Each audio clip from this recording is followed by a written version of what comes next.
If you are watching this video, you likely will have heard of Amogus. If you don't know what that is, the CDC defines it as the inability to dissociate reality from the popular 2018 video game Among Us. The symptoms of Amogus are listed here.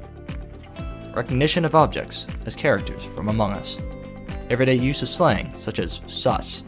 Translating aspects of Among Us to real life, such as ejecting people or calling emergency meetings. If you are suffering from any of these symptoms, this video may help your recovery from Amogus. However, the best way to treat Amogus is to prevent yourself from contracting it. Unlike normal diseases, Amogus cannot be treated with antibacterials or other modern medicine, so it is much more difficult to get rid of. Using these 3 simple tips, you can minimize your exposure to Amogus. Number 1. Avoid. The best way to prevent exposure to Amogus is to cut yourself off from all possible sources of it. Since we are currently in a global pandemic, shutting yourself away should be no problem. Avoid places that can contain objects that tend to evoke thoughts of Among Us. If you have Amogus trash cans in your house, replace them as soon as possible.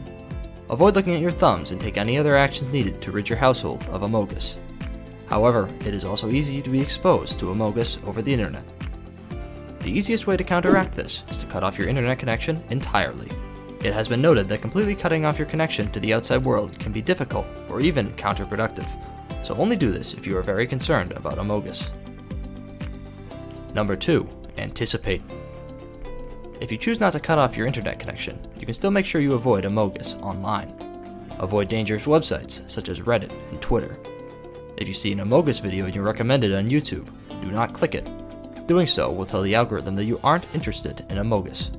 If you want to take this a step further, you can even click Not Interested using the 3 bars next to the video. If you have to go into an Amogus-heavy website, make sure you can quickly navigate to where you need to go, blocking out any Amogus-related things along the way. Number 3. Block.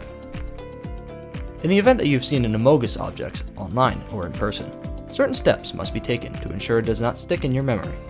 First, upon seeing the object, try to avoid thinking of Among Us, although this might be hard. Second, if you have already connected the object to Among Us, try to think of something else the object looks like and connect it to that instead. Third, if you are unable to break the connection, you can lash out against the object. This clip from the television show Better Call Saul shows what you should do in these situations. This will establish your dominance over the inanimate object and will subconsciously prevent you from being affected by it in the future. However, these tips can only go so far. In the event that you contract Amogus, the process to rid yourself of it is a long and difficult one, but it is possible. The number 1 tip given to recovering Amogus patients is to stay positive. If you give in to Amogus, even for 1 second, that can send you back to square one, which could lose you weeks or even months. The first step to curing yourself of Amogus is knowing you have it. I will now show a few images on screen.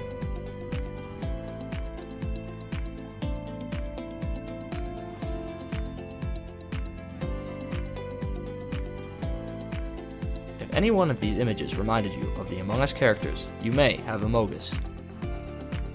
If you believe you are suffering from Amogus, steps can be taken to recover, although it is very time-consuming. First of all, you need to avoid Among Us imagery, online and in real life. This helps to establish a boundary between the video game and real life. Second, one thing that a lot of patients have found helpful is to attend group therapy, such as Amogus Anonymous. Talking with other people who have the same problem as you can help massively in your recovery. When you are at risk, it is important that you don't give in to peer pressure. If your friends are saying things such as Sus! You're sus! and You're a imposter! You're sus! do not join in. A survey run by the CDC indicated that 1 in 5 adults suffer from some degree of Amogus. To put that in perspective, if you had 5 adults, 1 of them would probably suffer from Amogus. This number gets even higher when talking about children, where an estimated 1 in 3 show symptoms. In order to get a better understanding of how Amogus is affecting our youth, we talked to Dr. Jeremy Tu, an expert in Amogus. Yes, so the number 1 problem in these children is that they're exposed to Among Us very early on, and they develop an inability to differentiate between the real world and Among Us. You know, they start saying things like the imposter is us in normal contexts, and it's just really embarrassing and sends them into a downward spiral. As he said, the effects of Amogus essentially stem from the game Among Us, but it is possible to play the game without getting Amogus.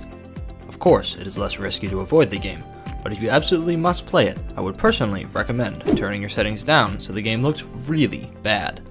Avoid using Among Us slang, especially sus, and other words associated with the game.